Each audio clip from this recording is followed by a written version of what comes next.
welcome to episode 455 of Retro Encounter, RPG fans' bi-weekly podcast of many topics. I'm your host today, Zach Wilkerson, and we are back today to talk about the second half, and more like the second two-thirds of Tales of Grace's F. But before we dive into the game itself, let's go ahead and introduce the panel, starting with you, Paul. Hi, I'm Paul, coming back again. Glad to be here. Welcome back, Paul. And Wes. Hi, everybody. And Mike Sollosi. That's me. That is you. So yeah, we have all finished up, or at least gotten close to finishing up Tales of Grace's F. I think in some ways I might have actually gotten the furthest here, but this is a game that when you start to play it, it doesn't feel super long. But if you try to jam it into 4 or 5 days, which is what I just did with the last 32 hours of this game, it feels really long. But there's still a lot I liked about it. Overall, my impressions of Tales of Grace's F are very positive. I think that even the stuff they added to the F version, I think while I have some real problems with it, which I'll talk about, for the most part is fun and good. And I'm enjoying it. So I guess we'll sort of start with some overall impressions of sort of the second half of the game before we dive into some of the plot stuff. What did you guys think of the end arc of the base game of Tales of Graces? Well, I don't know how much Retro Encounter fans have listened to, but I even said in an episode around 2 years ago, I think that every Tales of game is about 20% too long. The Tales of series does not do final arcs very well, and sometimes it almost seems like a final conflict or final dungeon is unnecessary or tacked on. I don't necessarily feel that way about Tales of Grace's F. I think this is a very good Tales game. I liked the characters more the more time I spent with them for the most part. But it really does seem backloaded. Like the pace is sort of medium and interesting, but then they just sort of throw a zillion things at you and a bunch of dense, less fun dungeons in the back that made it didn't sour the experience, but it sort of just made the last act of the game less fun than most of the rest of the game. I did not finish. I am at the halfway point of the final dungeon. I got stymied by a bunch of puzzles involving multicolored orbs and crystals. So that's exactly where I am. People that have played it probably know the exact sequence I'm talking about. But I think this is a very, very good Tales of game. I think I've beaten between 8 and 10 of them, and I would call this one not top of the list, but very, very good and worth playing. So if you're listening to this episode cold without having played the game, then yeah, maybe play it. I think it's fun overall. No, it's not. No, I was going to say that I do agree with a lot of that. Although for me, the second half of the game, I think I prefer it in some ways because it's where things get a little bit stranger. Some of the things from the first half of the game start to pay off, and the setting becomes a little bit more not entirely unique, but certainly bridging away from that standard kind of fantasy environment that we might see in many other JRPGs. So I found it I find it attractive in that sense. I should say this is my second favorite RPG, where the world's crystals being drained or destroyed gives way to a giant evil tree. It's only my second favorite one of those. But yeah, but I maybe I was being a little harsh before. I think this game is sort of, they throw too much stuff into the final act. I think the game does get better as it goes along for the most part, but they just dump a lot of both dungeon content and optional content into the final block that was a little overwhelming for me, that was trying to finish the game in time for recording. So I like playing this on a time limited manner is not ideal, but generally I think the second half of the game is probably better than the first. Yeah, it is a quick escalation. Yeah, I'll be a little bit of a grumpy Gus on this one. I agree with everything that Sollosi said regarding how much is packed into the back, and some of that does make the back half feel a little bit more story-wise strong than the first half. And I think that's common with a lot of Tales games where they don't always stick the landing, but like right around like the halfway to 3/4 point, there's some kind of wrench in the works almost every time that really changes how you perceive the rest of the game in a way that I usually find pretty fun. And that's no difference in this case. The downside to me is that a lot of the things that I wasn't enjoying about the game in the first half didn't necessarily get better with time. Um, so things that I found tiresome, like running around some of these areas and having to like repeat back and forth, and a lot of the things surrounding the really strong core combat um just made me like drag a little bit more as the game went on. um so even though the story started doing things that I was a lot more interested and excited to see, um I don't think I necessarily was had the patience left for a lot of them by the time we got there. And it makes me wish that maybe this had been stretched out a little bit farther. Maybe we had gotten more interesting touches of those mysteries early when the plot was rolling really slow and dealing with kind of low energy character interaction, that maybe we'd gotten a little bit more of this earlier. Which is a kind of a Tale staple as well. Just where's the pacing everywhere? Right. I mean, I think that I agree in terms of the story. I think that the story itself, I think, I don't know, like it's sort of interesting, but it's like every trope in the book imaginable, not necessarily delivered in a way that I think is like super impactful. I do think some of the characters and some of the villains are really good here, but like I think even the fact that fast travel is backloaded here, like you don't get fast travel until like the final dungeon, which is insane.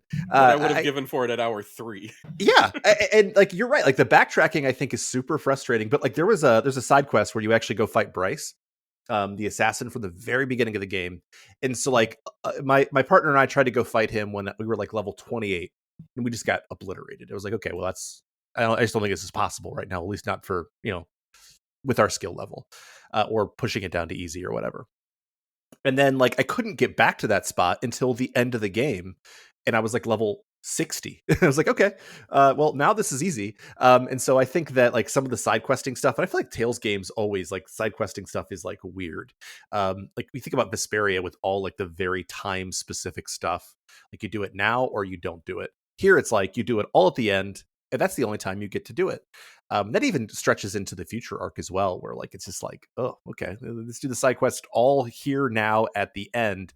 And like you, Sollosi, I was under a time crunch here. I played so much of this game, and I was like, I don't have time for that, but I kind of wanted to, which is just an issue of being a podcaster for Retro Encounter or a reviewer, an RPG fan. It happens all the time, but yeah, I think it's frustrating. Yeah, it's a good point about the fast travel, I think, because when I started playing the future Redeemed Arc, I sort of forgot that you could do that. I think, again, it's because for a large part of the main game, you can't, can you? So, yeah, I wasted a bit of time there. And the world map is a really peculiar spider web of like linear paths from town to town, and you can use turtles travel to fast travel between segments, but then you have to walk through some towns, and the story will roadblock you in specific areas sometimes. So backtracking is possible, but cumbersome and confusing. And like you said, they don't give you a real fast travel until the very, very end game, which I mean, I don't know what the best place to put fast travel in would be, but definitely earlier than when they give it to you.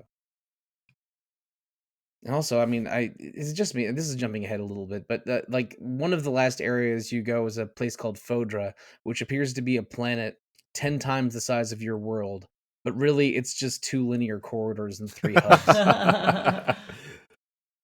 Yeah, it's like shorter than the path from Lant to Barona, but it's supposed to be this enormous like Mars-like planet. Whatever. Yeah, it's giving me that 70s science fiction feel, like two backdrops, and that's it did feel like a Tom Baker Doctor Who episode. You're right. It's not the most geographically sound video game. I feel like when I was talking about my overall impressions, though, I sounded a little more negative than I really feel. Because the reality is, like, I think that one of the things we talked about in the last episode was like these characters sort of shift and move so much between the childhood arc to the the adult arc or teen arc, whatever you want to call it. But I think that they are pretty consistent at this point. And sort of where we left off, we actually get to recruit who is probably not my favorite character in the game, but like his interaction with another character is my favorite part of the game, and that's Hubert, who's changed so much from the beginning of the game, right? And he's like so like he is the straight man. He's the ultimate straight man, and he's running Lant, but he's about to get fired after the stuff happens with Richard, and you go off to Strata to try to save his job. But like I just really enjoy how like sort of stiff upper lip he is all the time. But especially I love his interactions with Pascal, which sort of get a little odd in my opinion in the future arc. But in the base game, I think that they're excellent. And so I think that the cast of characters, I really I think of all the Tales games I've played, I actually think this might be that I've played to completion, at least the cast of characters that I've enjoyed the most. I don't know if this is my favorite cast of Tales of characters, but I genuinely believe that the more time you spend with them, the more you like them, and they have 6 very, very good ones here. I mean, there's 7 in the mains if you count Richard, but even things like learning about Pascal's relationship with her sister, or Malik's past as a revolutionary um in the ice town. I can't remember. Valenek, I think, or I don't know, something in Fendel. Fendel's is the Empire. Ice Town is a Parks and Recreation joke. Never mind. But these are good characters. They have a lot of good interactions. We mentioned in the last episode that Tales games have a lot of dialogue, and that makes you feel closer to the characters. Um, this is a good cast overall, and because I think that in RPGs, especially Japanese ones, you spend a lot of time with a small group of people. So if you really don't like them, or if there's a couple annoying ones, it can really grate on you. And but this team was good enough that I was really happy to be playing the game for 90% of the run, and that's a lot better than I can say of a lot of RPGs. Yeah, I would agree with that, and I think that the point about potentially irritating characters grating on you, I think on their own individually that could be the case. Like Hubert is with the stick up his bottom, and Pascal's like hyper, turn it up to She's so 11, quirky. zaniness. But on their own, if that was what you had to deal with, and that was it, that could be a bit much. But working as a team together, as I think as Wes was saying, bouncing off of each other, it does work, and they are appealing, and they are people that you want to spend 40 hours with. This isn't my favorite Tales cast, but I feel like they grow on me better than a lot of them do. Because when you start out the adult arc, I end up not liking many of the people until Pascal comes around. Sophie's great throughout, but other than that, I have some misgivings here and there. But they they grow better with depth in a pretty significant way, to the point where by the end, like, I do genuinely love a lot of these characters. All the ones not wearing a disco suit are aces in my I book. agree with that. Yeah. It's funny Um, because Asbel is definitely, I think, the weakest of the main 6. Even if you yeah. go into the future arc, he's weaker than Richard, who I think is delightful in the future arc. So Yeah, Richard has so many interesting things happen to him, and how he evolves through those. I'm sure we will talk about, but it's one of the more interesting hooks in the game that almost justifies the future arc entirely. I think the most um, interesting thing about Asbel is his relationship with Richard. yes, And but he's such a poor communicator, and otherwise, like, I don't know, he's a little, he doesn't have any strong parts of his personality that would make him an appealing main character, but he has a couple just real eye rolls and annoyances that I think make him, the weakest of the main 7, I would say, for sure. I was just going to say he has that kind of awkward quality, in the sense that we're supposed to root for him because he's a noble, and therefore should naturally have these amazing qualities and abilities to lead people, etc., which he doesn't really have. And I think they make some points about that within the story and within Future Redeem about Hubert and I believe probably a democracy. I think that he lives in, with them having a president and everything. Some seriously good points about coming in there. that is one of the things I like best about him, though, is he does seem conscious of his shortcomings and willing to rely on others to make up for them, which is pretty interesting in a main character. Yeah, I mean, I think that, because, where we are in the story at this point, sort of is when we go back to Strata and, we're trying to save Hubert's job to the president. And along the way, we end up getting swallowed by a Rakagong and going through like this weird stomach puzzle dungeon, which was We have weird. to find the butt, Chariot. You have to find the butt, which I think is the quote that I used for the post for this. But anyway, but once you get to Strata and like you sort of get a feel for sort of the people who raised Hubert, who his dad is, who was just a jackass. I mean, like we talk about like their like real dad or whatever, their biological father in Lant. Thank Anton, you. Sorry, I believe. Was just Anton lost it. his name? Yeah, Aston. Aston, yeah. that was it. Yeah. Yeah. So, like, well, I mean, Hubert has the fantastic luck of having two terrible dads. yeah. I mean, I think his adopted dad is maybe even worse. But like the president of Strata is so cool. And I think that like just sort of seeing like what he feels like he was abandoned by his father, and then he has another father who's just like political and cold and unpleasant and just manipulative. And the fact that after all that, Hubert ends up having some warmth and some sort of love for Joy that we discover more later, I think is a really makes him a really interesting character. There are some real problems with the way he talks about women and marriage in the future arc, but I'm just going to ignore those for a minute and just talk about the fact that I think Hubert is great. Yeah, and Hubert's insistence on that I don't know exactly the words Paul used, but rod up his posterior. The charming part about that is how he tries to manage like maintaining that facade when his emotions really are getting the best of him. And those little glimpses to these characters' childhood selves are kind of what humanize them the most, which is why I like Sollosi's point of like Asbel's relationship with Richard maybe being the most interesting part of him, because that's the part of him that really echoes to his strengths even as a child in like making friends and wanting to do everything for people, and kind of that earnest forthrightness really comes through even when he's an adult there. And to that same token, Hubert's difficulty controlling his emotions, even though he's grown and managed to do that, he still has his limits. Those weaknesses don't go away even if you manage figure out how to manage them for long periods of time. I feel like those are my favorite Hubert moments, especially relating to Pascal, which I get the feeling someone was hinting at earlier. Maybe. But yeah, I mean, like the stuff in Strata, I think for the most part, I think is pretty interesting.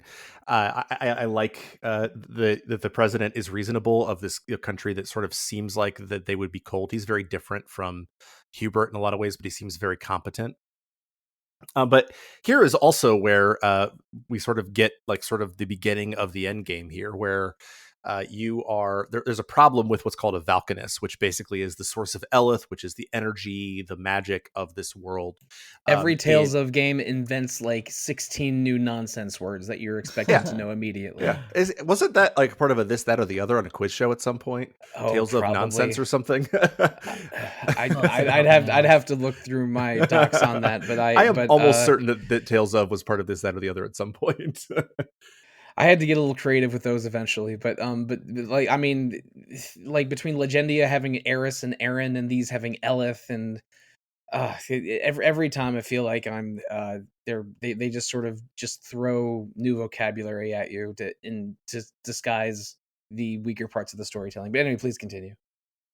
Well, anyway, so like you have to go try to fix the Valkanus because like Pascal is the super genius who's able to fix it, and when you're there, Richard shows up on this big like wyvern looking thing, and he just absorbs all of it. He basically steals all the energy from Strata, which is obviously a major issue because there's only like 3 major sources of Iliff in the world. So you get the sense that there is something, we know that there's obviously something controlling Richard, but we also get the sense that this thing wants the energy of the planet almost, which we discover more about later. And then we obviously at that point we're like, okay, we have to go off to Fendel, which is the other country, to make sure that Richard doesn't steal stuff from there. And I got to tell you, like Fendel is like a bummer. Uh, First of all, I think the dungeon design for most of what's going on in Fendel is like not super fun. Like the ice block pushing stuff, like in general, I think the dungeon design in this game is okay, but there are so many puzzles in this game, like the one that Sollosi was talking about in the final dungeon, where it's like it's not intellectually challenging, it's just tedious, and that becomes even more true in the future arc. I'm not a huge fan of the dungeon design in this game. It was a case that they thought a puzzle just had to be there, so you could have stick something where you have to push a block like one pace and then you're done. So many of these dungeons seemed unnecessary to me. Like they were either sort of overlong and tedious, or just 4 rooms with one puzzle gimmick, and made me wonder why they were there at all. Like, do we really need in the Fendel section? Do we really need like a dungeon before you meet Pascal's sister in the lab, and then a dungeon to go up to talk to the head of the science department in town, and then another dungeon with some ice blocking puzzles on the way to the fire crystal? Like I think so many of these dungeons could have been truncated or removed that it wouldn't have affected the game at all. And a couple of them are real annoying slogs, and the puzzle gimmicks are range between reasonable and just trial and error frustration. And I mean, I don't want to spend the entire episode complaining about the final dungeon, but I'm slightly dreading going back to it after we're done recording. Yeah, Tales games are always big on like, let's make these dungeons, very heavily puzzly, but this is one of the ones where they're definitely at their the height of their power, for better or worse. Worse. I felt like this is what made the pacing. It was a big part of what made the pacing so difficult for me. Is like it felt like certain plot beats dragged on way longer because you're spending all this time in a puzzle in the same kind of world state. Like nothing changes, and that's a big problem. And some RPGs, you go through a dungeon and the story meaningfully changes, or you learn something new about a character through that.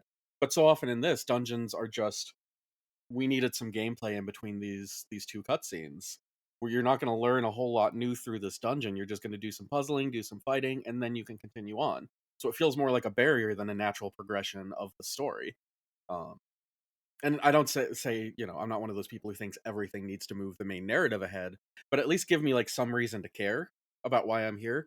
Like progress, a character's identity a little bit, or give me something that gives me something to chew on. For one of the strengths of the game, instead of just like, it's an RPG, we got dungeons. Yeah, no, I agree. I really like those little rewards in a JRPG or an RPG where you move forwards a little bit, then you'll be given a little tidbit of story or character development. And I must say, in this game, I don't think there's we're talking about the issues and problems with it. I don't think there was nothing. I mentioned that the other Tales game I played was Asteria, and where I stopped, which was the water temple, that watery bit. And there was nothing in this game that was as annoying as that. I mean, random teleportations all over the place is something that I hate.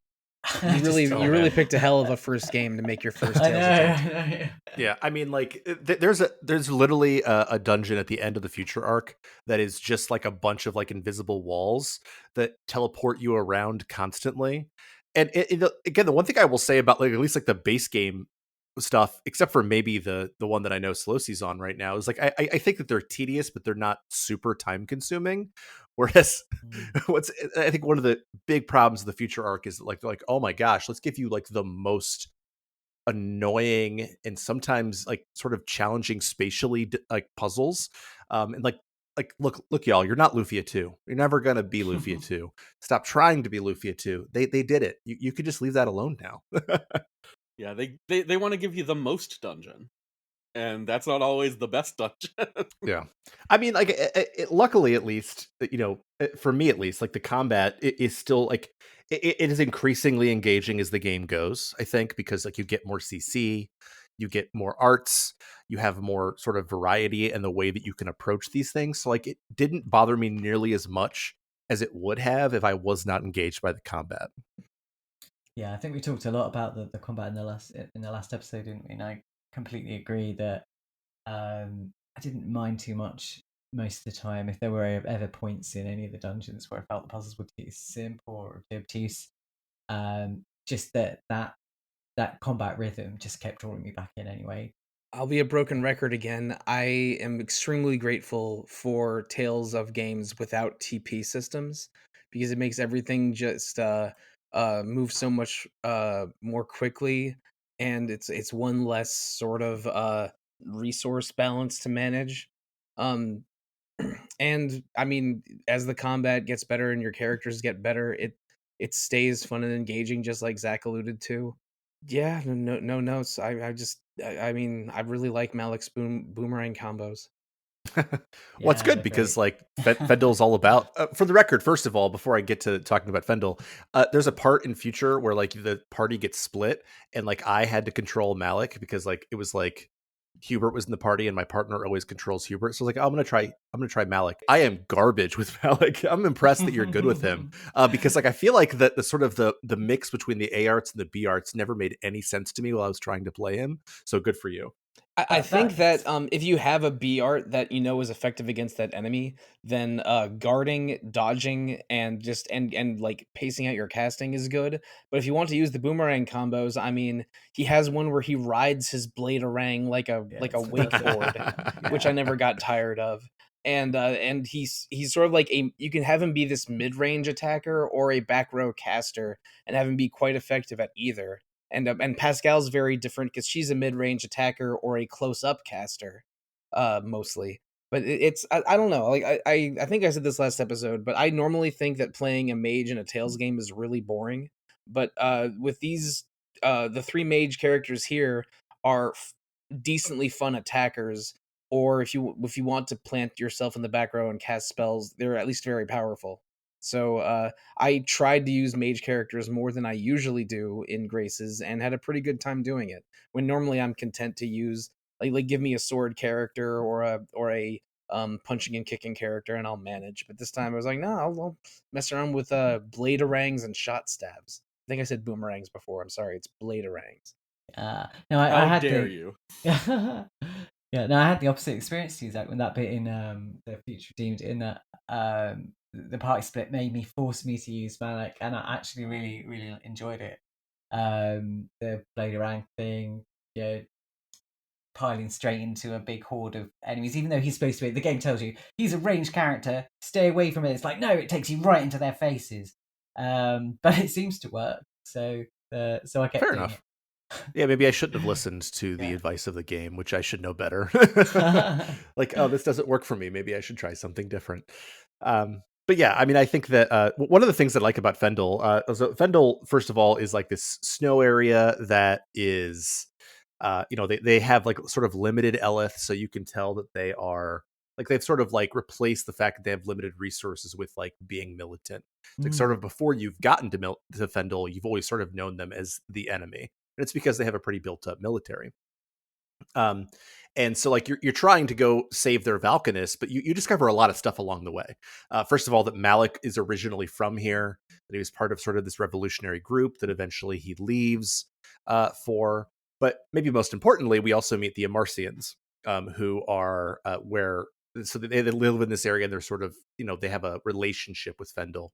Pascal is an Amarcian, and you discover that these Amarcians are this, sort of group of people who came from another area, another planet, as we discover later, who are like sort of very science-based and scientific. And I think that like the character dynamics on both the Malik side with Kurt, who we'll talk about that boss fight in a second here, because and who's like sort of someone who's still there, still fighting the fight in Fendel. And then the Amarcians, who I think Pascal's relationship with her sister is just delightful. It's hilarious. That continues to the future arc.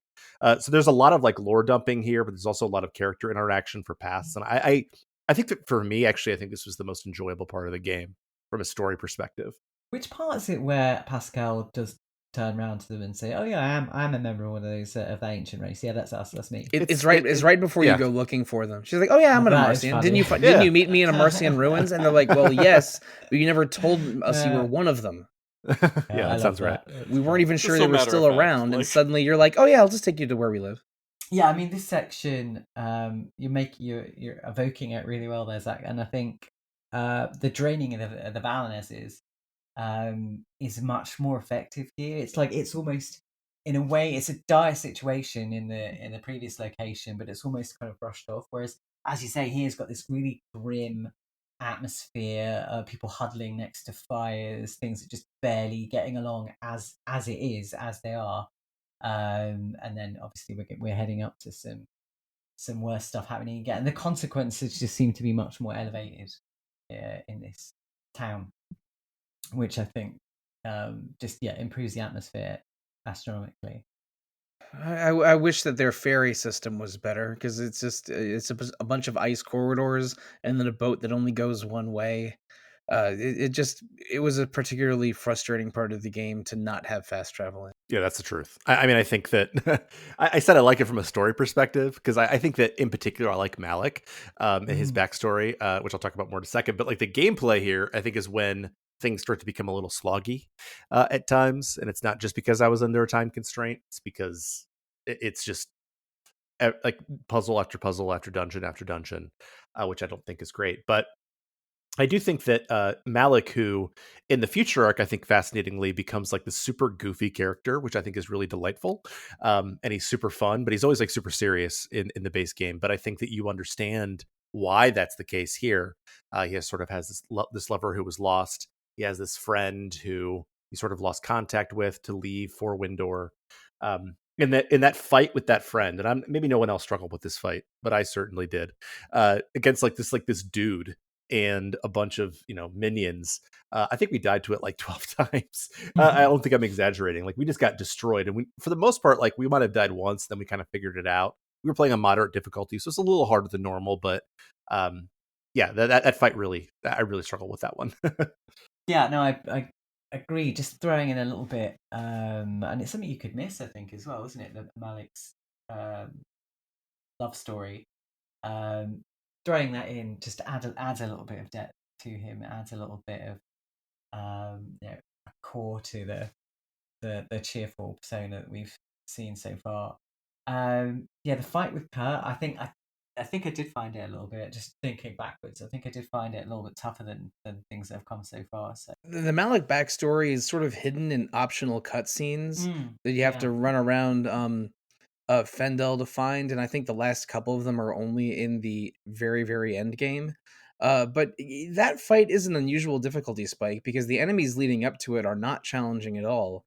But he can do these double drill sword combos that can wipe out a melee character in one combo. He can go into an enemy mystic art when the enemy meter is full, and he summons reinforcements over and over. There's a boss fight with Richard like 15 minutes after the fight with Kurt, and I think I got the achievement for beating that one in less than 60 seconds when I had to use a couple life bottles in the Kurt fight. It really is an unusual little blip there in difficulty. Yeah, it sounds like some of y'all needed to use the grade shop at the beginning. That's true, probably. On For the most part, future playthrough, this was just one of those like, nah, I'm gonna breeze this thing. I think for the most part, like the difficulty and the challenge was fine, but like that was one that like I was like, all right, that's something. But anyway, after that we get, Richard steals the Iliff again. And we're like, okay, what are we going to do about it? So Richard steals it and he goes off and he goes to this area we discover called World's End, which is sort of like this area to the core, because we sort of realize that Richard is controlled by an entity called Lambda. We don't know a lot about Lambda yet, but we discover that he's controlled by some entity called Lambda. And Lambda just wants to steal all sort of, I don't know what another way of saying it, the life force from the planet. And as you chase Richard to this area, where actually you think you're going to get there first, and then Richard shows up, and then you beat him handily, as you discovered, 15 minutes later, you fought Richard. And then this huge cocoon sort of surrounds it. And you're like, okay, well, what are we going to do about this? And then you eventually realize that the way you're going to deal with it is like finding a ship, but you also discover that the Amarcians are from this other planet. And you're like, okay, well, we need to go back to this other planet. And there's just like a lot of lore dumping with the Amarcians. Like I feel like that's sort of like when you go back to the Amarcian town, it's like, okay, this is the place where we're going to find out what's really happening here. So there's a lot that happens, but I don't remember a lot of it because it was just a lot of lore dumping. I was trying to remember if Richard is cool with the planet dying or how much Lambda is messing with his head. It would have to be sincerely messing with his head, wouldn't it? I think to convince him that this is a great thing. Yeah, this is very much like Lambda effectively taking control. Like, yeah, but there seems to be a bit of Richard in there, and he's like, "Yeah, this is awesome. Let's do it." Yeah, there's almost like a Marvel's Venom edge to it for a while because sometimes it's clearly Lambda in control, but then you'll get a cutscene of like Richard visibly in pain, and he'll refer to himself as we, like we have to keep going, we have to see this through, and it's like, okay, so is he on board with Lambda, or is he using a royal we because of Lambda as a passenger there? It's like, is Lambda fully in control or not? And I think that for the most part, Richard is Lambda is dominating Richard. But then towards the end of the game, you realize it's more of a commensurate relationship than you realize, or at least more than I assumed at this point. Yeah, it's this interesting mix where it's often hard to tell because there's definitely some independence of mind left in Richard. And how much of the convincing of Lambda's point is sympathy versus control versus like genuine understanding, because there's really this through line of like Lambda's hurt, and Lambda is not necessarily like, a wanton, violent, hate-filled killing machine. There are this is a result of consequences. This is, there's some amount of like Lambda reached this point and someone with enough empathy could see that path, which I think is always an interesting way to paint an inhuman villain. Yeah, and we're going to kind of jump around a little bit here, but I think that one of the things that I think is important to remember is that Lambda's been with Richard since the end of the childhood arc, right?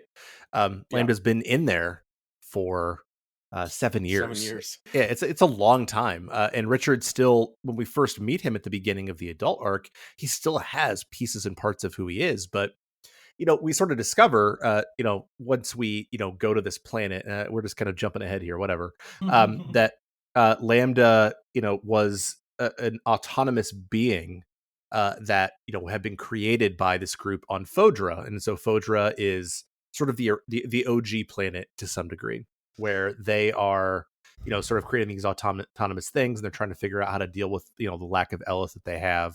And they're experimenting on Lambda to try to, sort of thinking that it might be like sort of the future of things. And they mistreat Lambda a lot. And so he is used a lot as a child. And Richard is used a lot as a child. And so you can understand how these two people would understand each other. But obviously, Lambda has, thousands of years to sort of sit with this issue. And I think they do a great job with Lambda. Honestly, I think Lambda is a great villain, and I think that the backloading of Lambda could have been maybe slightly less backloaded, so we had more feeling. Because a lot of the stuff I'm describing right now is stuff that you find out in the final dungeon. But I still think that he is a compelling villain, and I think they do a good job of continuing with who he is and what he's about in the future arc as well. Yeah, until the very final act of the game, you just think of Lambda as some kind of monster possessing Richard. But then there's a lot of information dumped on you in the at the very final dungeon, even, that makes you quite sympathetic towards Lambda. And just before that dump, you fight a combined Richard Lambda. You manage to excise Lambda from Richard. You fight another boss battle, but we'll get to that. And then sort of, instead of like Richard thanking you for separating Lambda from him, he welcomes Lambda back.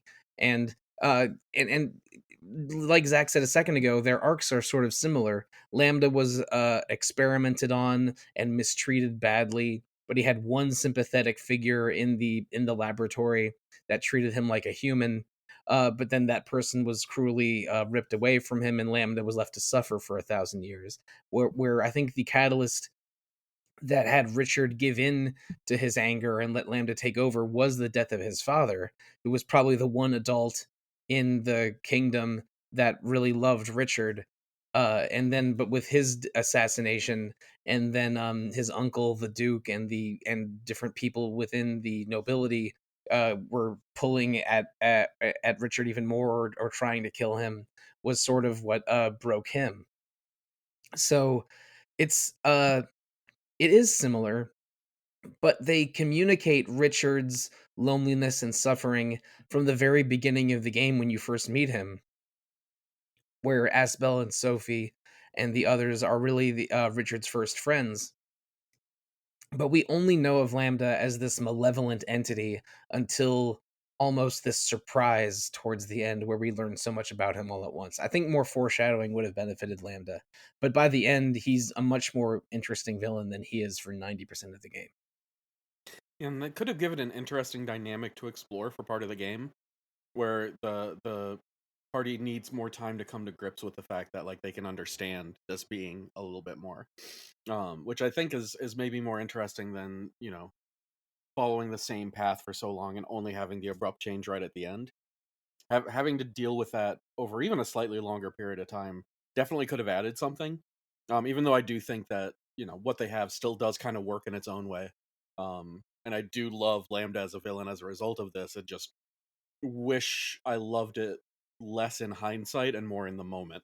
Yeah, and that's a good point, because like to get to sort of one of the other major things that we learn at Infodra is that, you know, Sophie was a being that was created to destroy Lambda.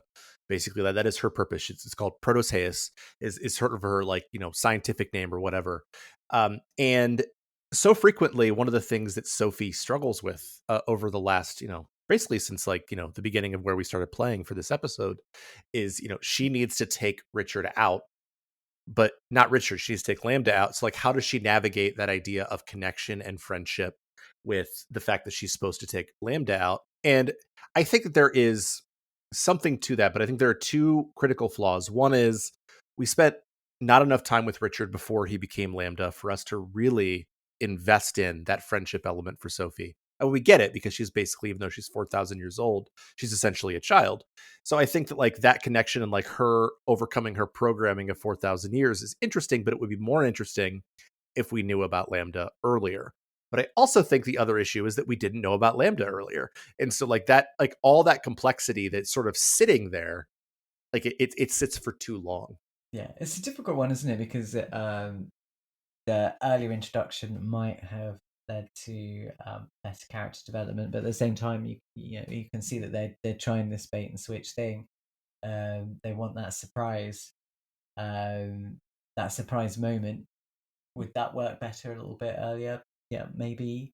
But yeah, I think it's a really difficult one to judge whether it would have improved it or not. And I mean, from a pretty early point, I think you can guess or assume that Lambda was something evil that the Amarcians had record of, and Sophie was destined to defeat or stop Lambda. But the fact that both of them were artificial humans created by this extraterrestrial civilization, and that they might even be, like, you even almost could call them siblings, because like I think Sophie was created like from the sort of the what remained of the Lambda program, as it were. And that makes their relationship more interesting, that like Sophie exists to defeat Lambda. Lambda's inside her dear friend Richard. Lambda's kind of her brother. There's all these interesting dynamics that could have been explored earlier or hinted at more earlier, but instead we have to sort of confront it all at once. And it's still interesting. And again, like my interest in Lambda really went from, this is kind of a flat evil villain, to, oh, this guy has layers, like very, very quickly towards the end. But I'm repeating myself now, but I would have liked if there was more foreshadowing, or if they'd explored Lambda's relationship with Sophie or Richard earlier. But overall, I mean, I generally like this cast a lot, and Lambda is sort of a villain that makes the rest of the cast a little bit more interesting. So but by the end, I'm determined to take down Lambda, but also concerned that I might be defeating something with the mind of a scared child, or like putting down a dog that doesn't know what they're doing wrong or something. Yeah, and it's an interesting decision, at least in the English dub. I don't know what the Japanese dub was like, but to give Lambda that adult, kind of deep adult voice, male voice, um, as well, as opposed to, as you said, what it comes across as, which is kind of like a tortured child, um, which completely flips the tone of delivery. And specifically thinking about that encounter we talked about. I don't know if we're there yet, if we are talking about it, but the scientist attempting to possess Lambda's power. Oh yeah, we need to talk about Emerald, don't we? Oh yeah, for sure. Yeah, I mean, I know we're jumping around here, but I think that no, that's okay. I mean, it's a good time to talk about. But I before I get to that, I want to talk about, like, I think that the voice thing is really interesting, because the only time we ever see Lambda outside of like their monstrous form, once they're sent off to our planet. I can't remember the name. What's the name of our planet? Aphenia, is that right? Yeah, Aphenia with an EPH. Yeah. So after Lambda sort of leaves for Aphenia, you see, Lambda as a monster. But the only time you see Lambda otherwise is as this like child that has, what I think is supposed to be like some sort of like a metal control device on his head, but this looks like headphones. Reminds me of the protagonist from P3. But I think that contrast is really interesting, and it reminds me. And I'm going to do like a big leap, but this is me. I'm talking about Nier. It reminds me of the way that the shades are portrayed in Nier. They're amorphous. They look like this the same way that Lambda does, but you don't know what's underneath it. And I think that is an interesting idea that Tales of Graces is trying to do, but I think it comes a little late. But the real villain of the base game, at least, I think, is Emerald, who is a scientist who you meet on Fodra, who basically seem to be sort of in charge of the Prototheus thing, but also sort of in charge of Lambda, who basically causes the person who cared about Lambda to go away and treat Lambda like, this autonomous thing, not a human. And then Lambda flips out because of that, and the loneliness that Lambda is experiencing. And then you discover that, like, basically she had programmed Sophie, or Proteus, to destroy both Lambda and Sophie at the same time. And she actually decides that after you defeat Lambda at the beginning, I think, of chapter 8, and they're pulled off of Richard, that like, hey, I don't actually want you to destroy this thing. Your mission is no longer valid, Sophie. Instead, what I'm going to do is I'm going to take Lambda in. And then I think that then you end up having to fight her in one of the tougher boss fights in the base game. But I think that, sort of that idea of control, and like these connections between people and the way they're broken by science, or by like, sort of what seems practical, which is very JRPG. Let's be honest. Like, we're talking about tropes here. It's very JRPG, like the idea of practical versus, the connections between people, and how you break those things and the consequences of those things for, science or whatever, is important here. But I think that she's a compelling villain. I think in a way that you could say that, like, Hojo's the real villain of Final Fantasy VII. There's like a manipulator. I'm glad someone finally said Final Fantasy VII here. Thank you. Someone had to be brave enough. But the Emerald is interesting because you really think that when you visit Fodra for the first time that she's the last caretaker of this planet that was ravaged and then abandoned. And some people from it went to Fodra's moon to start a new civilization there, while Fodra was maybe trying to recover a little bit of Lunar 2 in there. But she tells you that Lambda was like a malevolent parasite that destroyed Fodra and then traveled to Aphenia, when really they created Lambda. They drained the planet's resources on its own. Lambda was an artificial human that was maybe created to try and restore the what was it called? Like the was it the Lastinia? It started with Lastalia. Lastalia. Yeah, I Yeah. remember when they introduced Lastalia in the Fendel arc. My girlfriend said, "Wait a second, so it's not the next. It's more like the next Dahlia, right?" But anyway, um, so like it looked like that Emerald lies to you, saying that Lambda was what destroyed Fodra. Really, the Fodrans destroyed Fodra, and Lambda was their own creation that escaped Fodra while the civilization was in decline. And somehow Emerald put herself into stasis to maybe wake up 1,000 years later, where she could do something to maybe take Aphinia's resources. And it looks like she is interested in eliminating Lambda at first, but like Zach said, she basically awakens to a new god complex and tries to take over or allow Lambda into her own body to possibly drain Aphinia and restore Fodra. But I think that Lambda maybe remembers how she treated him 1,000 years earlier, and is not interested in having her as his new host.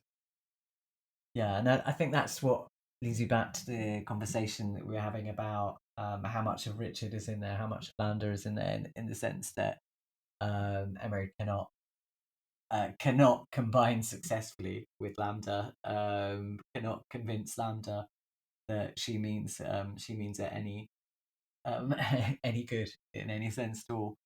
In quite an effective scene when Lambda takes out its vengeance upon her. Yeah, at the same time, it kind of goes back as well to the conversation we're having about the parallels between Lambda and Sophie, the way that Emerald, you're kind of signposted to Emerald's nature quite early on by her attitudes towards Sophie, as a thing, as a creation, as a tool, and that we're talking about backfilling, and that kind of backfills the rest of the game, is the way that Sophie has been dealing with her interactions with all the other characters without even knowing it herself, that she's almost a machine of creation, and that she's internalized this need to act in a mechanical way to do her duty.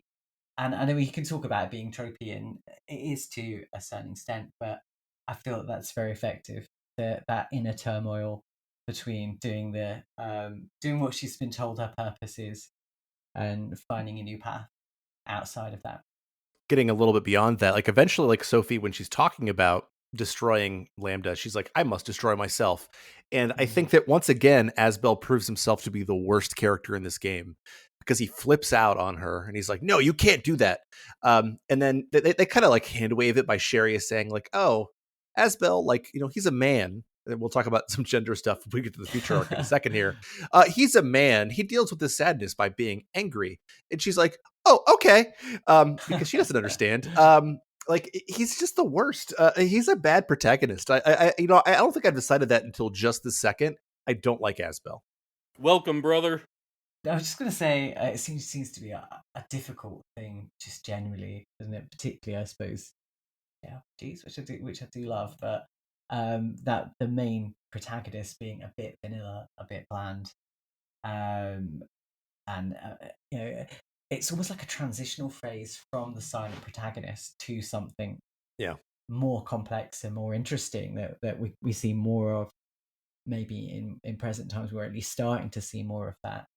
But this difficult transition from the absolute absence of character to something else, I think quite a few of these protagonists fall into that gap, unfortunately, which is why they become a little bit irritating.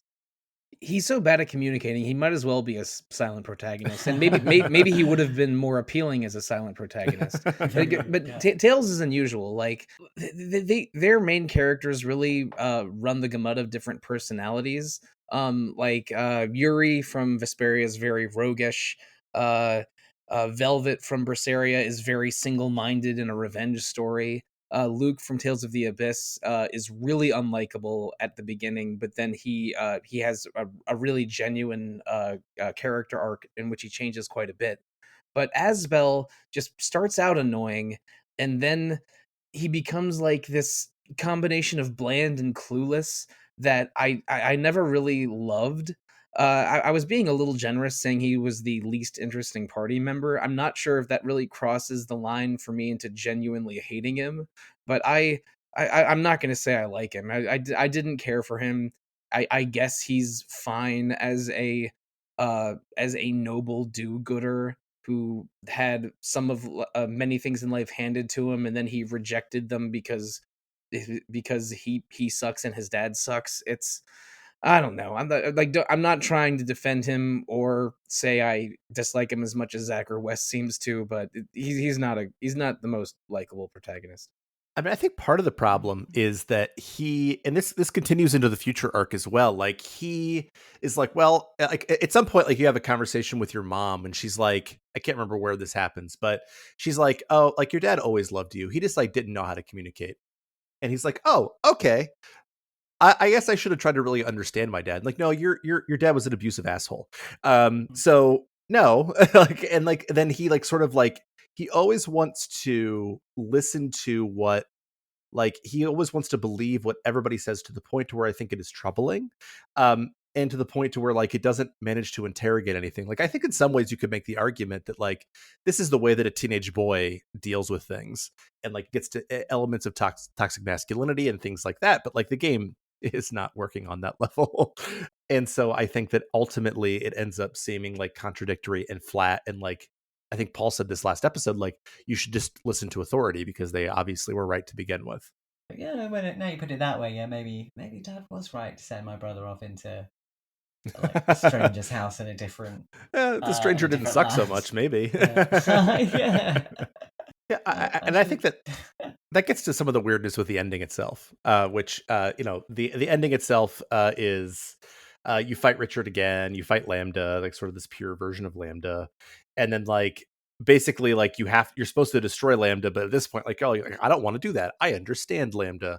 So then Lambda and Asbel have a conversation where eventually Asbel's like, hey, you should just like be part of me now, the same way that you were part of Richard. And I'm such a pure and honest person and good person that like you'll just be good now. And that happens. And then like I don't know, like some other stuff with the ending, like Sherry and Asbel don't get together yet, at least. And Sherry goes off to go, you know, be sort of an aid worker, and Richard becomes the king of Windor immediately again somehow. I don't really know how that works, but they don't even explain that in the future arc.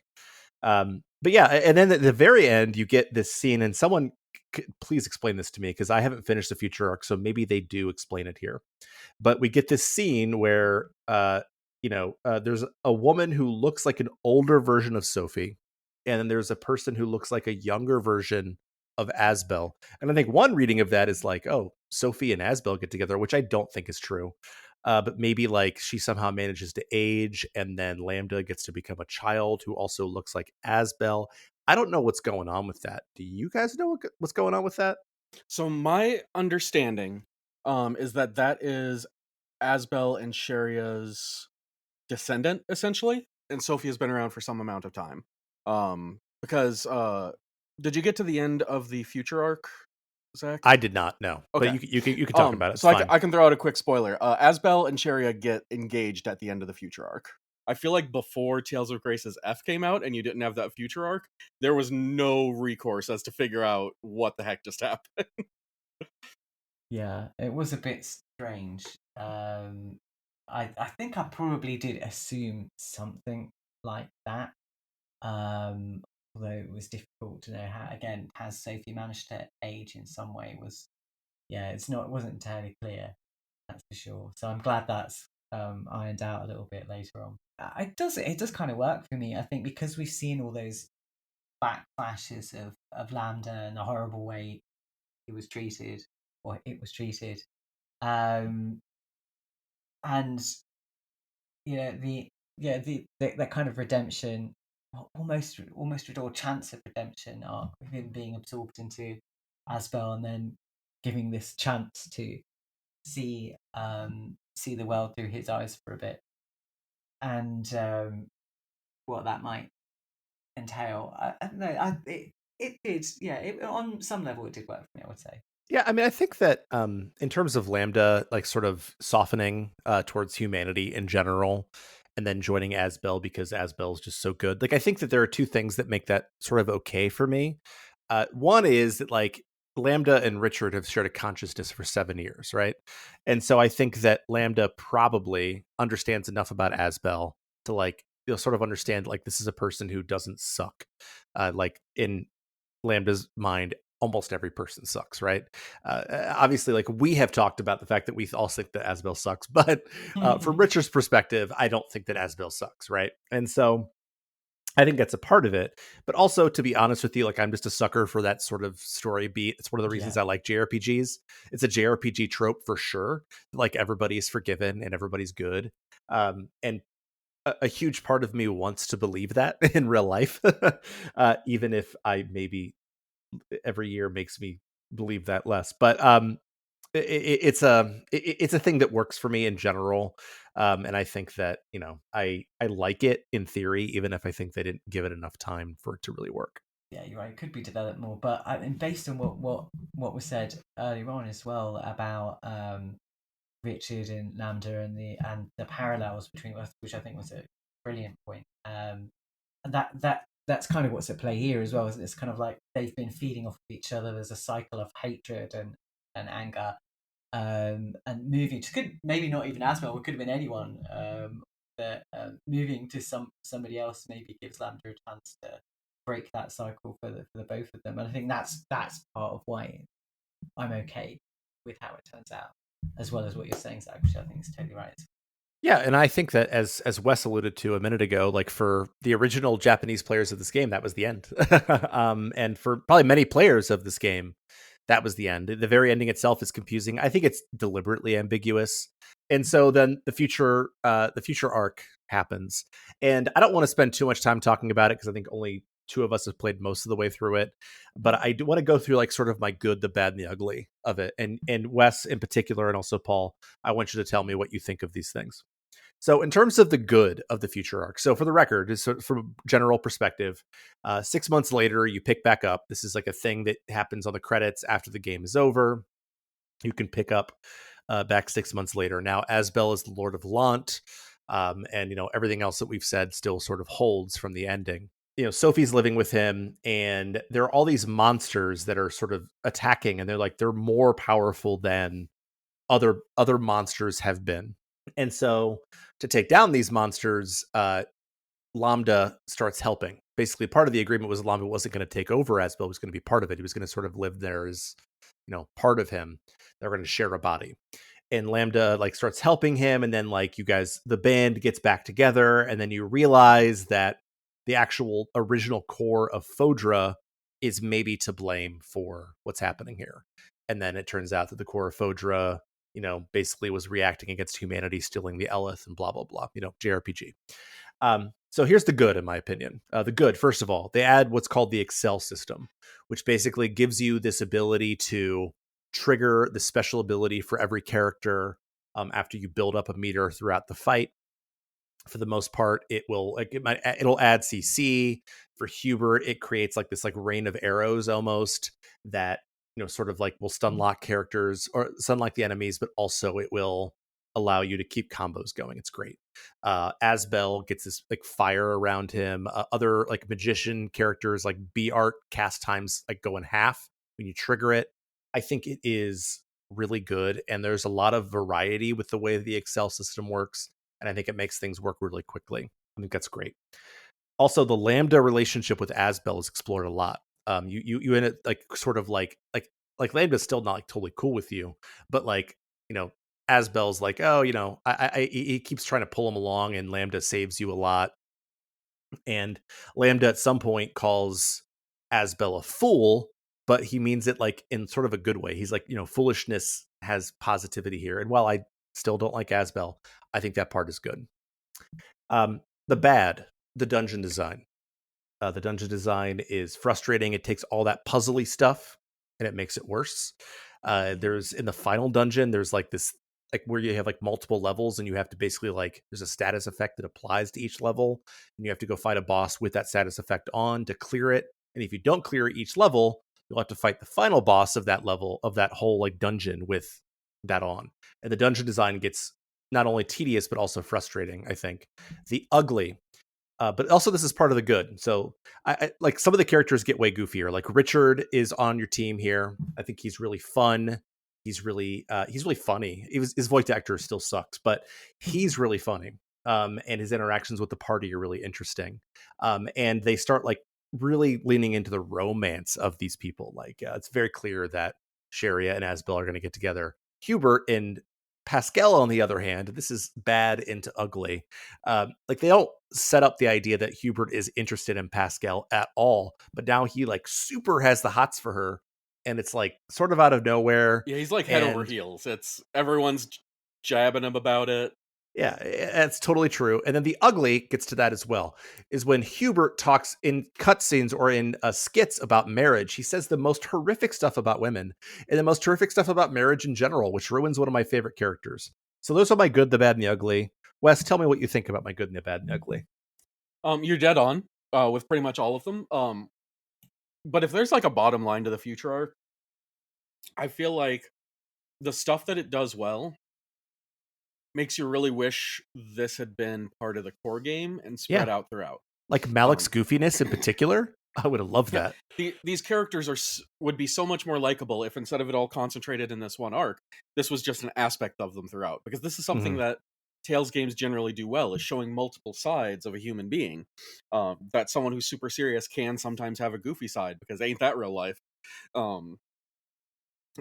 If that had been spread out, if we had gotten Excel mode earlier to add those extra layers to the combat, it would have been lovely.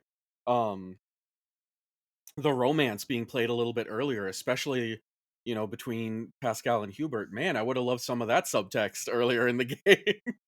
But of course the weaknesses would have been weaknesses all along. Like, it feels like these super long dungeons were made because they had to justify some amount of gameplay for this to be like worth purchasing again. And maybe that's a cynical view. It could be very much a cynical view from my side. But that's kind of the impression that it gives off, even if that's not necessarily the reason, is that this future arc, if they hadn't really like made these super long shores of dungeons, it could have been a lot quicker. But I don't think there's enough value in brevity in RPGs as a whole. This is a whole different rant. Where I think if they hadn't gone quite so hard on let's really pack it in here, it would have been a stronger cohesive package. Between that and just like pulling things out throughout the rest of the game, it's the future arc is good, not great, because it does introduce stuff that is good while it's there, but it also packs too much in a short period of time while simultaneously packing not enough in longer period of time. Yeah, I feel like there was a little bit sprinkled into the main game about Pascal and Hubert, just a tiny bit, enough that when it starts to happen in the future team, I was a bit like, oh, this is quite nice. So I'm sad to hear that it ends in such a horrific fashion, Zach. But I mean, I'm not sure that it ends that way. It's I think that the way they're trying to play it is like that Hubert is afraid of marriage or afraid of girls, basically, and then he says some super sexist crap. Like it's wild. Wait till you see some of it. It's some of this. It feels like it comes off of that same edge of Hubert has trained himself away from all of his emotions, and he finds any way that he can to defend himself from having those emotions, and this is just another defense mechanism. Yeah. But especially years after this release, it ages even more poorly than it started. Yeah, like milk for sure.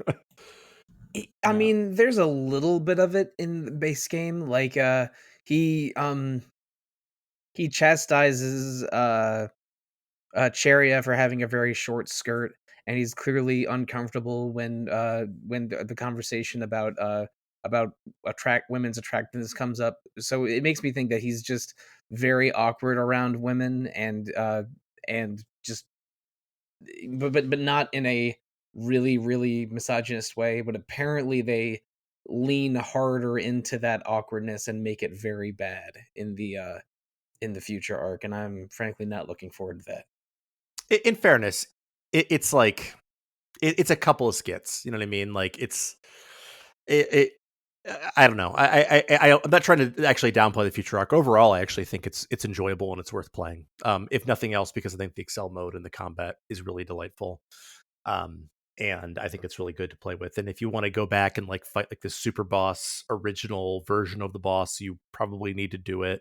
Like, so there are things that are good about it. But I think on the whole, they could have made some different decisions that I think Wes talked about very effectively. And I agree with you about Richard getting a lot more fun in this section as well. And it kind of reminds me of Persona 5 with a certain character and how they reappear in the Royal section, the final semester in that. And you get a chance to experience them in a completely different way. And I think that's the way he is on. I like that dynamic here, that he's free of Lambdinell and this is who he is without that, and he's having to make having to make some reparation for his previous actions, although you think maybe people would be maybe more angry with him than they appear to be. Yeah. They actually have like a skit where they discuss like the popularity of Richard. And it's like, he's like this superstar. Everybody loves him. Like 6 months ago, he was a megalomaniac, like trying to destroy the world. How's that possible? Shouldn't he be being tried for war crimes at the beginning Yeah. of the future? Yeah, that's what I thought. I guess the devil made me do it as a viable defense in this world. It seems to be. It's like, all my cousins died because they ran out of food, but we love you. You've just got. You'll never believe this, but 1,000 years ago, a very sad, powerful demon fell asleep under my house, and he's here with us tonight. He's still here, but I can't tell you where. But he's part of my best friend now. Yeah, I mean, like I think that in general, it sounds like to me that all of us, had a good time with Tales of Grace's F. There are plenty of criticisms to be had here, and we certainly, I think, discussed all of them, at least most of them that I had. But my overall thoughts on it was like I thought the combat was engaging throughout. I know that it's different from others, but I loved that. I liked the character dynamics. I thought they were great. There are definitely like chinks in the armor in terms of the character dynamics and the storytelling and everything else. But to me, this is a successful JRPG. And even though I played like 32 hours of it in like 5 days, after I played like 70 hours of 2 other games the week before, I still had a good time with it. Yeah, I definitely don't want to downplay. Like I say, we've had a lot of fun picking points in it, but I definitely don't want to downplay some of the elements that I really enjoyed. And just that sense when they're in the rocket ship and it smashes through the atmosphere, and they go to Fodra, which is a bit of a one-note planet, but it just adds a sort of dramatic sense of scale, and it's moments like that, along with the combat system, the enjoyable combat system, the fun skits, that really make the entire experience worthwhile to me. And I think something that most people will get something out of, and is worth your time, is worth it. With 30, 40 hours or more. But what's that to us? Brief. So before we sign off, I have one final question for all of you. So they on a recent Tales stream, they said that there were going to be more remasters. They were going to kind of give the Graces treatment to more Tales of games. And I'm curious, because I know we have all different types, levels of expertise here in terms of the Tales series. What is the next game that you're hoping gets the Tales of Graces F treatment that we get to experience in the future? So I'm gonna avoid the unlocalized ones because a remaster is just a localization. It's me getting to play those games properly. So I'm not gonna say Rebirth like I desperately want to play. But instead, I think Tales of the Abyss is one of the top of the mountain games for me. I think that the character growth and story progression is absolutely gorgeous in that game. It has one of the best intros in the entire series, which is vital to me in a Tales game. And it also benefits from the PS2 version. The world map had some serious frame rate issues to the point where it could almost cause motion sickness in some players, myself included. So it would really benefit from a remaster that fixes some of those issues and brings this game up to the modern forefront. Doubly so if they can do things like sometimes they have done, like dub those skits instead of having them undubbed like they were in the original. It would really heighten the experience of what I think is one of the best games in the series, even without, the full localization, and even without optimization that we might have wished the game would have had. That's number one for me as far as like top tier Tales games that haven't seen any work done yet.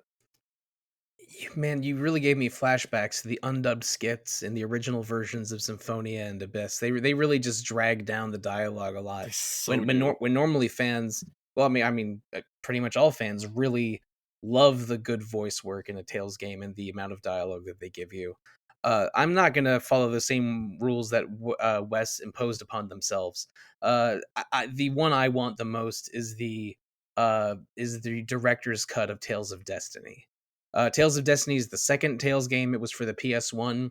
It is slow as molasses. It is slower than than Tales of Fantasia on the Super Nintendo. But it has one of the best Tales of stories, and a few characters in it are very, very celebrated by fans. The most popular character from that was so popular he dominated every single fan poll until they retired him from being on those fan polls. So the original version is slow, and that's the one I played. But it had a PS2 remake around I want to say 2004 to 2000 or 2005, and that thing looks incredible. I remember in very, very early days of YouTube watching a trailer for it, and it's like, oh, that's the Tales of game that has the great story and the gameplay I didn't like, but it looks like you're playing Marvel vs. Capcom 2. It's so flashy and cool. But it was never localized.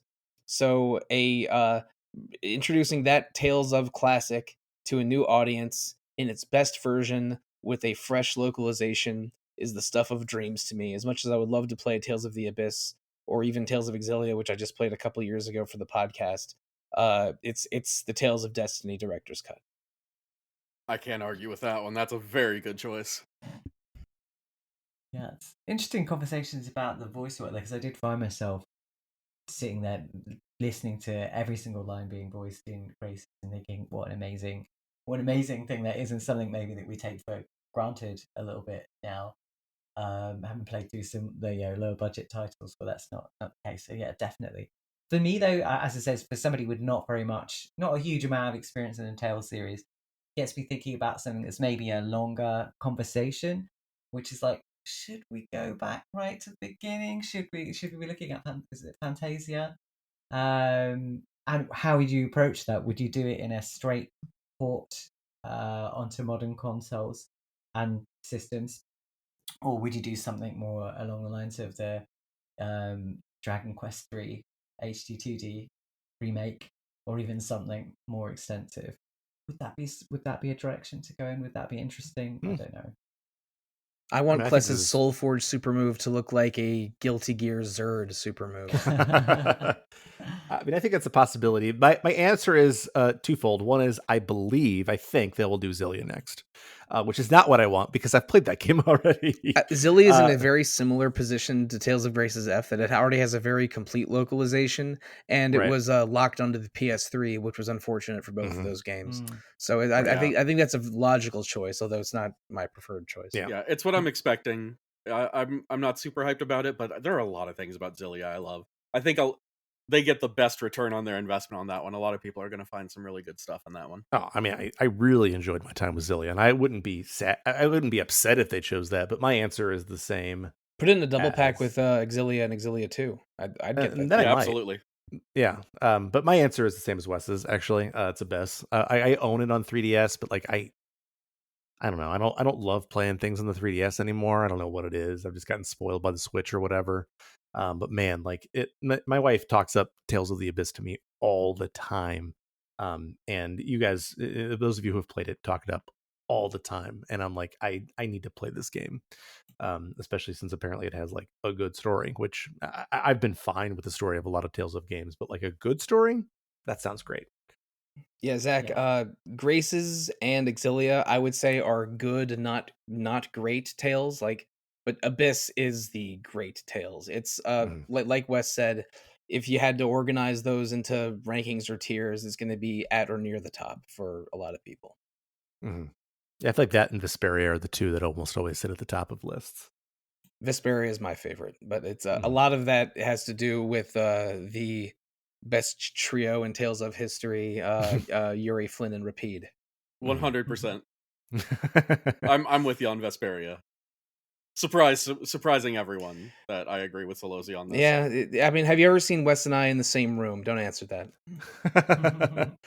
I mean, there are 2 episodes, or actually 4 episodes on those 2 games that I would encourage people to go back and listen to. I listened to the Vesperia ones. I haven't done the Abyss ones because I was like, oh, I got to play that first. But worth listening to. So yeah, that's the end of our conversation about Tales of Graces F. I appreciate the 3 of you for coming along, talking about this game. It's funny because like everybody says like, oh, the story, there isn't much to say, but you guys had so many things to say about the story that I thought were thoughtful and interesting, and I really enjoyed talking to both of you, or all 3 of you. Speaking of that, let's talk about what's coming up next. So in 2 weeks, you're going to hear an episode about games that define our tastes. We have a sort of a companion feature that I actually think is probably based on where we are in scheduling going to go up after the episode, but that talks about sort of those games that sort of laid out the foundation for what we want in games, what we appreciate in games. The feature, which I've read through, is fabulous. I'm looking forward to talking to people about that. And so look forward to that in a couple of weeks. And then a couple weeks after that, there's going to be an episode that will bring back our draft format. We're going to have a BioWare draft, which Wes will be hosting, and I believe Sollosi will be on as well, where we draft characters from different BioWare games. I will not be part of that because I've completed somewhere in the range of 0 BioWare games. So I'm very much looking forward to that. And then something I'm also looking forward to is we'll actually have a game journal after that, but we're going to do 2 revisited episodes. And if you pay attention to the games that recently came out, and also me as a person, you won't be surprised by this. We're going to have a revisit episode on Suikoden 1, and then a revisited episode on Suikoden 2. So we're going to talk about Suikoden 1 and 2, which I recently reviewed for the site, so you can go check that out if you want. If you want to get in touch with us, you can email us retro@rpgfan.com. You can also follow us on Facebook, Instagram, Threads, Twitter, Blue Sky, Twitch, YouTube. We're usually RPG Fancom or just RPG Fan on all those places. You can also get in touch with us on Discord. We have a Discord server. If you want to support us, you can also do that in 2 different ways. You can buy things from a place called TeePublic, which sells t-shirts, mugs. If you want to rep RPG Fan, you can do it that way. There's a link for that on our site. There's also a link to Hyperplay RPG, which published a collection of review cards for us, 300 review cards that you might have seen on Instagram, sort of collected into this beautiful collection of them. We also have 2 other fine podcasts that you should check out. One is Random Encounter. It's on every other Monday. It's about usually newer games, newer topics, things like that. I believe the most recent episode as of this recording is going to be about us talking about Suikoden and also about Monster Hunter Wilds. And then you can also check out Rhythm Encounter, which is about RPG music. I believe the most recent one now will be about Xenoblade music, specifically Xenoblade Cross.